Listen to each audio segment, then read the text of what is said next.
Media మిత్రులందరికీ shalom తెలియజేస్తున్నాం మరియు జై భీములు. నా పేరు వడ్లమూరి కృష్ణ స్వరూప్. సుప్రీంకోర్టులో అడ్వకేట్గా ప్రాక్టీస్ చేస్తున్నాను. ప్రస్తుతం దళిత క్రిస్టియన్ ఫోర్స్ అనే సంస్థకి జాతీయ చీఫ్ అడ్వైజర్గా కూడా కొనసాగుతున్నాను. దళిత క్రిస్టియన్ ఫోర్స్ అనే ఒక దళిత క్రైస్తవ ఉద్యమ సంస్థ ఇది.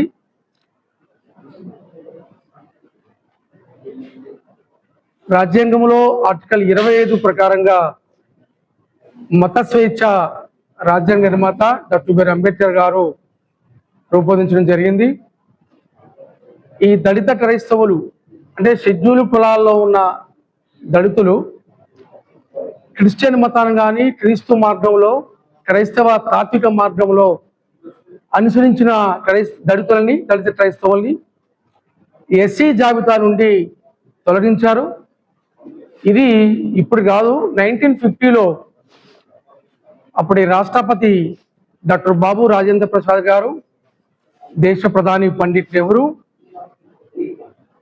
కేంద్ర హోంశాఖ మంత్రి వల్లభాయ్ పటేల్ గారి నాయకత్వంలో డాక్టర్ అంబేద్కర్ గారికి తెలియకుండా అంబేద్కర్ గారు ఢిల్లీ నుంచి ముంబై పోయినప్పుడు వీళ్ళు ముగ్గురు మరియు ఆనాటి జనసంఘ్ ఆర్ఎస్ఎస్ నాయకులు కుట్ర చేసి షెడ్యూల్ కులాల్లో ఉన్న కానీ అంటే హిందూ సమాజంలో ఉన్న షెడ్యూల్ కులాల వాళ్ళు హిందూ మతం వదిలి వేరే మతం వెళితే వీళ్ళకి క్రిస్టియన్ షెడ్యూల్ క్యాస్ట్ సంబంధించిన హక్కులు, రిజర్వేషన్స్ హక్కులు, ఇతర జీవన సామాజిక ఆర్థిక సంక్షేమ హక్కులన్నీ కూడా రద్దు చేయబడతాయని చెప్పి 1950 ప్రెసిడెన్షియల్ ఆర్డర్ క్లాస్ నెంబర్ 3లో ఆ రోజు పెట్టడం జరిగింది.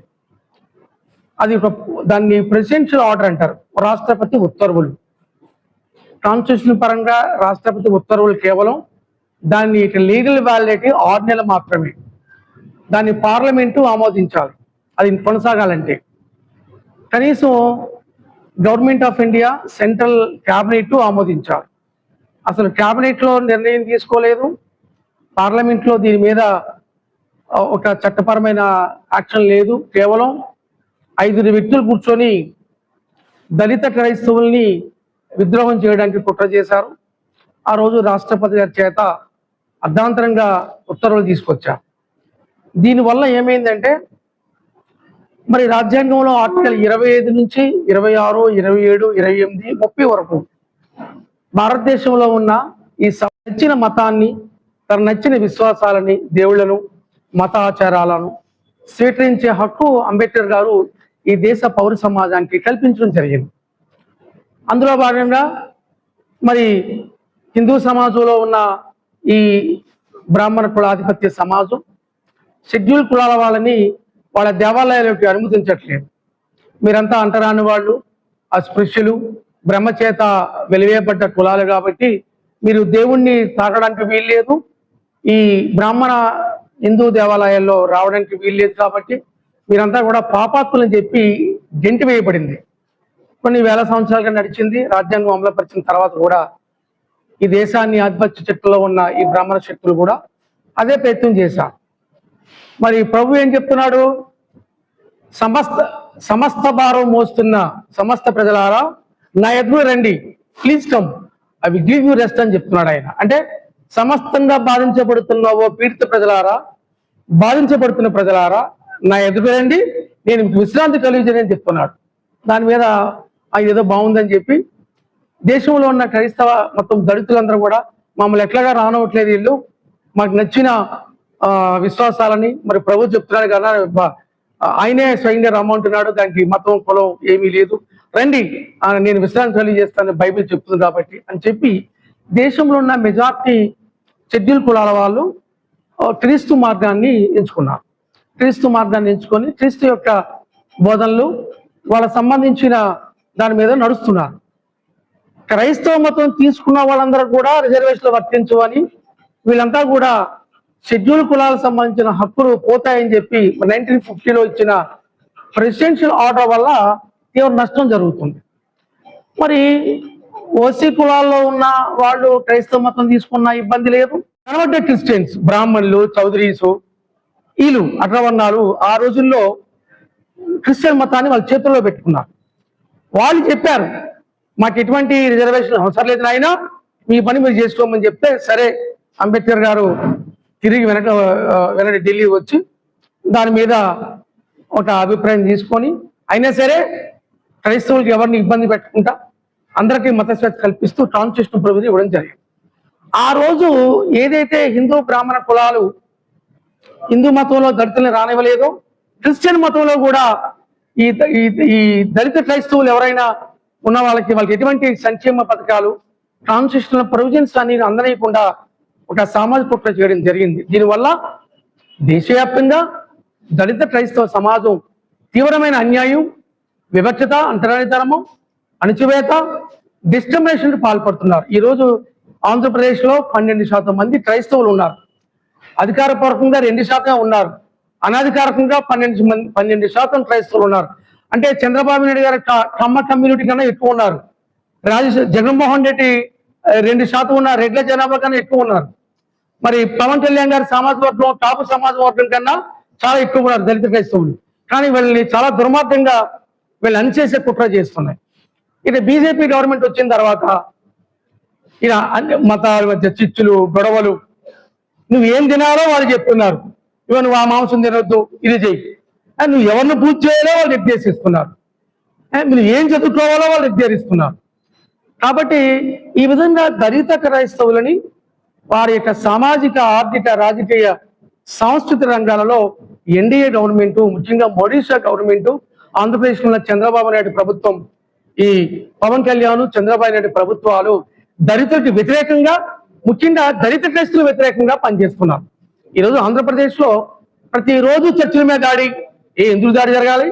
హిందూ దేవాలయాలు ఎందుకు దాడి జరగట్లేదు? మసీదుల ఎందుకు దాడి జరగట్లేదు? ఒక దళిత క్రైస్తవ చర్చల ఎందుకు దాడి జరుగుతున్నాయి? అంటే మీరుంటే బానిసల్లాగా మా దగ్గర ఉండండి. హిందూ మతం బానిస మతం, స్వేచ్ఛ, సమానత్వం, సౌభ్రత్వానికి వ్యతిరేకం. కాబట్టి మీరు ఉంటే మా మతంలో బానిసలుగా ఉండండి, బయట బానిసలుగా ఉండండి తప్ప మీరు స్వేచ్ఛగా ఉండడానికి వీలు లేదని చెప్పి ఆ రోజు 1950 నుంచి నేటి వరకు దళిత క్రైస్తవ సమాజం మీద దాడులు జరుగుతున్నా ఉన్నాయి. ఈ రకాలు ఖచ్చితంగా దళిత క్రైస్తవులు జరుగుతున్న అన్యాయం, అధర్మం, అక్రమాల మీద గళం ఇప్పాలని విజయవాడ కేంద్రంగా దళిత క్రిస్టియన్ ఫోర్స్ అనే సంస్థని ఏర్పాటు చేయడం జరిగింది. అయితే ప్రార్థన చేసే పెదవుల కన్నా నీ ఆత్మగౌరవం కోసం, నిన్ను నీ రక్షణ కోసం గర్జించే పెదవులు చాలా ఇంపార్టెంట్ ఇప్పుడున్న పరిస్థితుల్లో. ప్రభు చెప్పాడు, బైబిల్లో ఉంది, సింహాలుగా గర్జించమని చెప్పాడు ఆయన. నీ మీద, నీ సమాజం మీద, నీ జీవితం మీద దాడులు చేస్తున్న ఈ సైతాన్ పార్టీలు, సైతాన్ సమాజం, సైతాన్ రాజకీయ వ్యవస్థని సింహాల్లా గర్జిస్తే తప్ప నువ్వు బతకలేవని చెప్పి నేనేం చెప్పలా, ప్రభు చెప్పాడు. కాబట్టి ప్రభు చెప్పిన మార్గాన్ని మేము అనుసరిస్తూ ఇలా ఓన్లీ ప్రార్థన చేసే పెద్దలుగా కాకుండా తిరుగుబడి చేసే సింహాల్లాగా, పోరాటం చేసే సింహాల్లాగా, దళిత క్రైస్తవుల గళాన్ని వినిపించే సింహాల్లాగా ఉండాలని చెప్పి ఈ దళిత క్రిస్టియన్ ఫోర్స్ ని ఏర్పాటు చేయడం జరిగింది.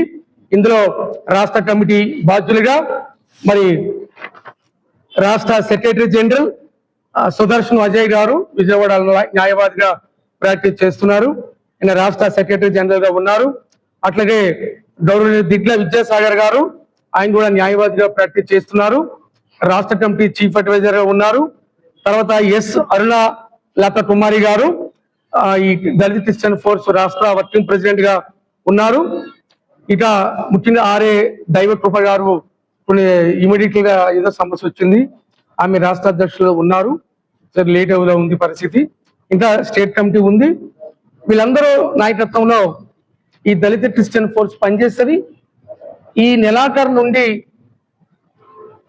సెప్టెంబర్ 11వ తారీఖు వరకు నగరం, అసెంబ్లీ స్థాయిల్లో సభలు, సమావేశాలు నిర్వహించాలని, సెప్టెంబర్ 11 నుంచి అక్టోబర్ నెలాఖరు వరకు జిల్లా స్థాయిలో సభలు, సమావేశాలు నిర్వహించాలని, అక్టోబర్ నెలాఖరులో వేలాది మందితోటి విజయవాడ నగరంలో మరి దళిత క్రైస్తవ గర్జన నిర్వహించాలని ఈ సంస్థ తీర్మానం చేయడం జరిగింది. కాబట్టి ఈ సందర్భంగా భారత ప్రభుత్వాన్ని మేము డిమాండ్ చేస్తున్నాం, దళిత క్రైస్తవులను ఎస్సీల జాబితాలో చేర్చాలి, మొదటి డిమాండ్. ఇక రెండో డిమాండ్గా ఆనాడు మాకు విద్రోహం చేసి కుట్ర చేసిన డాక్టర్ బాబు రాజేంద్ర ప్రసాద్ గారి వర్గం చేత ఒక దొంగ ఉత్తర్వులు ఇచ్చిన 1950 ప్రెసిడెన్షియల్ ఆర్డర్ లోని క్లాస్ 3ని తొలగిస్తూ పార్లమెంట్ లో సవరణ చట్టం చేయాలని ఈ సందర్భంగా డిమాండ్ చేస్తున్నాం. ఆంధ్రప్రదేశ్ లో, తెలంగాణలో దళిత క్రైస్తవుల మీద దాడులు చేస్తున్న వారి మీద, చర్చిల మీద చేస్తున్న వాళ్ళ మీద, క్రిస్టియన్ ఫాదర్లు పాస్టర్ల మీద దాడులు చేస్తున్న వాళ్ళ మీద కఠిన చర్యలు తీసుకోవాలని, రాజ్యాంగంలోని ఆర్టికల్ 25ని కేంద్ర రాష్ట్ర ప్రభుత్వాలు పటిష్టంగా అమలుపరచాలని, ముఖ్యంగా దళిత క్రిస్టియన్ ఫైనాన్షియల్ కార్పొరేషన్ ని ఏర్పాటు చేయాలని ఈ సందర్భంగా మేము రాష్ట్ర ప్రభుత్వం డిమాండ్ చేస్తున్నాం. ఇదే ఊరకనే క్రిస్టియన్ కార్పొరేషన్ కాదు, దానివల్ల అక్కడ కూడా అగ్ర కులాల్లో ఉన్న క్రిస్టియన్కే న్యాయం జరుగుతుంది తప్ప మరి అనాదిగా ఉన్న ఈ వివక్షత ఎదుర్కొన్నటువంటి దళిత క్రైస్తవులకి అన్యాయమే జరుగుతుంది. కాబట్టి దళిత క్రిస్టియన్ ఫైనాన్షియల్ కార్పొరేషన్ ని రాష్ట్ర స్థాయిలో ఏర్పాటు చేయాలని